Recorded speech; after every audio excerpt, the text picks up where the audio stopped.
Bismillahirrahmanirrahim. Assalamualaikum warahmatullahi wabarakatuh. Jumpa lagi di channel YouTube Rivanesta.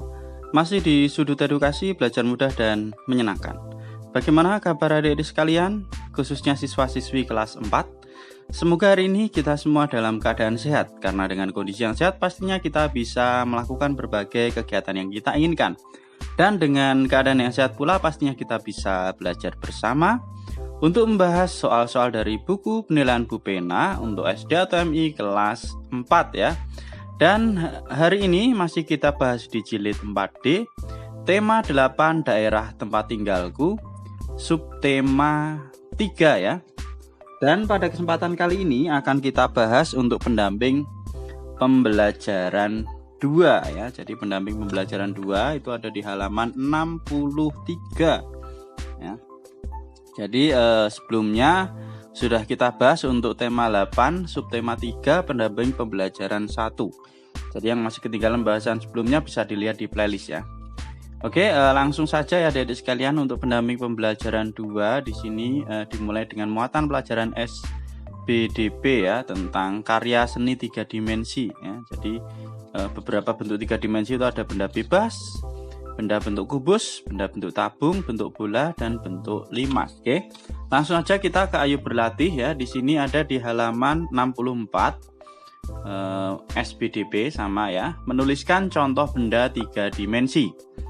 Soal yang pertama, tulislah atau tuliskan ciri-ciri benda 3 dimensi berdasarkan gambar di samping ya. Ini ada sebuah teko ya. Teko. Nah, kira-kira ciri-ciri benda 3 dimensi tersebut itu apa dari teko tersebut? Di sini sudah saya tuliskan ya adik-adik untuk halaman 64. Nah, jadi ciri-ciri benda 3 dimensi dari gambar di samping adalah ini. Yang pertama, benda memiliki panjang, lebar, dan tinggi. Kemudian yang kedua, benda dapat dilihat dari berbagai sisi yang berbeda. Yaitu untuk soal nomor 1. Kita lanjut ke soal nomor 2. Bentuk apakah yang diwujudkan pada karya di samping? Jelaskan alasanmu. Oke, bentuknya apa ya di sini ya? Jadi bentuknya adalah tabung ya atau berbentuk tabung karena memiliki ciri 2 lingkaran dan 1 selimut. Kalau kita lihat gambarnya tadi ya, 2 lingkaran dan 1 selimut ya, seperti tabung bentuknya ya. Ini ada jadi ini lingkarannya di sini atas sama bawah, kemudian ini selimutnya.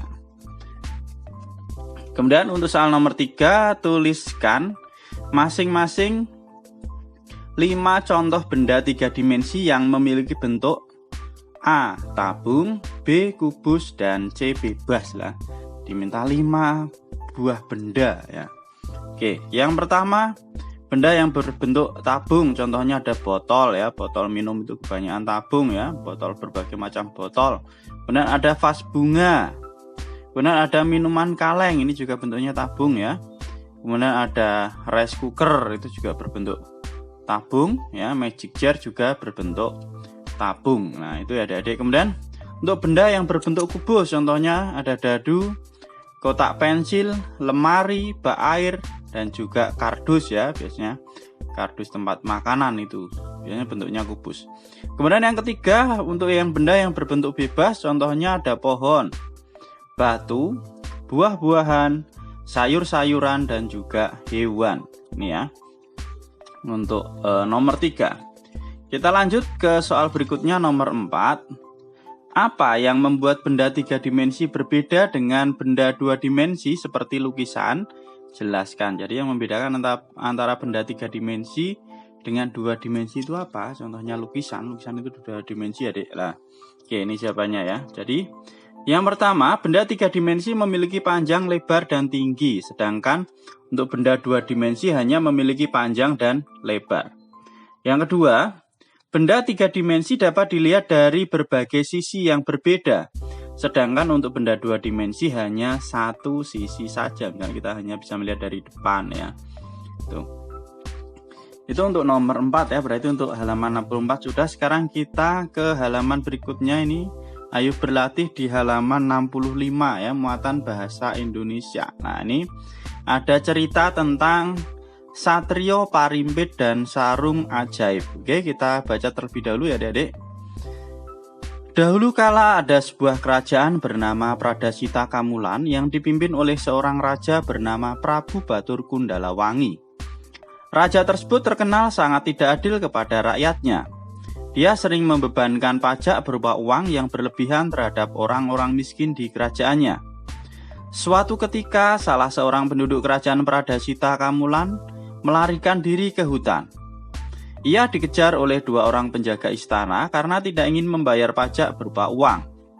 Setelah tertangkap dan hendak dibawa pulang, muncullah sesosok pemuda bernama Satrio Parimpit dari balik pepohonan. "Hei, lepaskan dia!" teriak Satrio Parimpit. Dia pun kemudian mengalahkan kedua penjaga istana dan bertanya kepada penduduk tersebut. "Apa yang sedang terjadi?" tanya Satrio Parimpit. Penduduk tersebut pun menceritakan tentang raja yang tidak adil. Mendengar ceritanya, Satrio Parimpit pun geram dan berniat memberi Raja Prabu Batur pelajaran. Satrio Parimpit pun pergi ke kerajaan Pradasita Kamulan. Di sana dia berkata akan memberikan seluruh hartanya kepada Prabu Batur Kundalawangi. "Aku akan memberikan hartaku kepadamu, tetapi aku meminta satu syarat," tutur Satrio Parimpit. Dia menginginkan raja memberikan tanah seluas sarung yang dimilikinya. Sang raja kemudian berjanji dan menyanggupinya. Satrio Parimpit pun melebarkan sarungnya. Ternyata sarung tersebut terus melebar hingga menutupi seluruh wilayah kerajaan.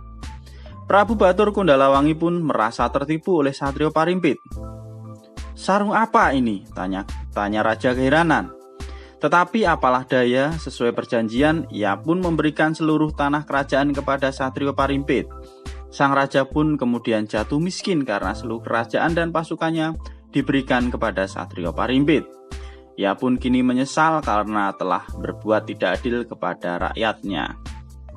Oke, langsung aja ke soal yang pertama. Tuliskan tokoh-tokoh pada cerita di atas. Lah, tokohnya itu ada siapa saja. Nah, di sini sudah saya tuliskan ya, Adik-adik. Nah, untuk yang soal yang pertama, tokoh-tokohnya itu ada Prabu Batur Kundalawangi, Satrio Parimpit, dan juga penjaga istana. Itu untuk nomor 1 ya.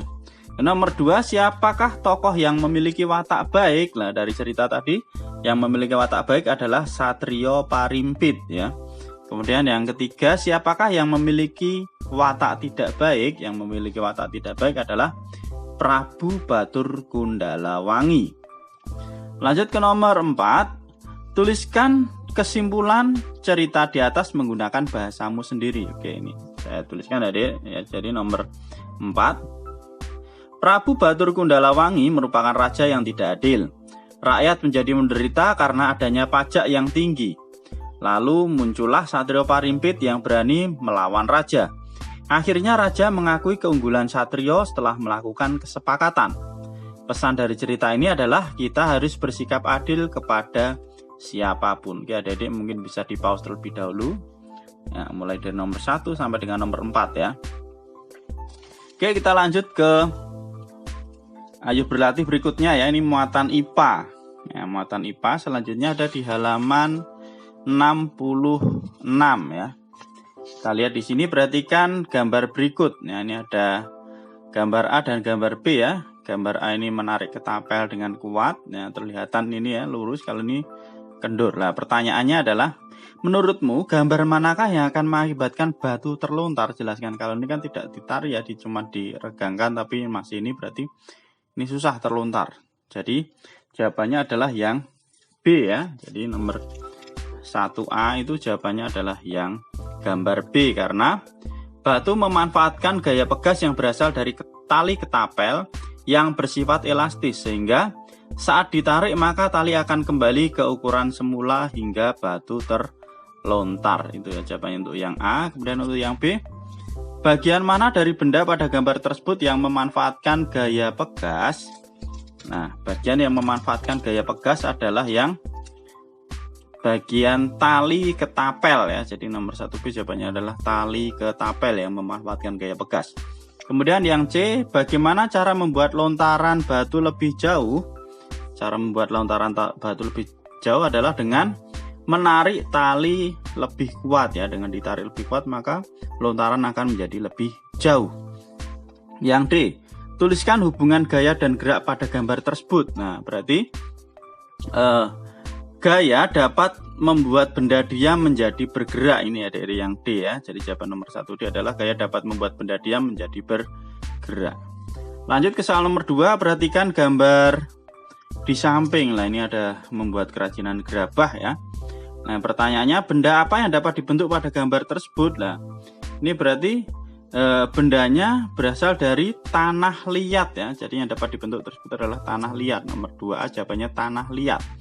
Kemudian yang B, tuliskan hubungan gaya dan gerak pada gambar tersebut. Nah, ini jawabannya. Gaya dapat mengubah bentuk benda. Nah, itu ya hubungan antara gaya dan gerak. Dengan adanya gaya, maka benda tersebut dapat berubah. Atau gaya dapat mengubah bentuk benda. Ya, adik-adik mungkin ini ya untuk pendamping pembelajaran 2. Untuk pendamping pembelajaran 3 di tema 8 subtema 3 akan kita bahas di video berikutnya. Terima kasih sudah meluangkan waktu untuk belajar bersama. Mohon maaf apabila ada kekurangan. Silahkan pertanyaan atau saran bisa dituliskan di kolom komentar untuk kita diskusikan bersama-sama. Jangan lupa untuk selalu berdoa agar diberikan kemudahan dan kelancaran di setiap kegiatan yang kita lakukan ya. Semoga apa yang kita pelajari hari ini bermanfaat untuk sekarang ataupun masa yang akan datang ya. Dan yang masih ketinggalan pembahasan sebelumnya bisa dilihat di playlist ya, Bu Pena kelas 4. Sekali lagi terima kasih dan cukup sekian untuk pembahasan kali ini. Saya akhiri. Assalamualaikum warahmatullahi wabarakatuh.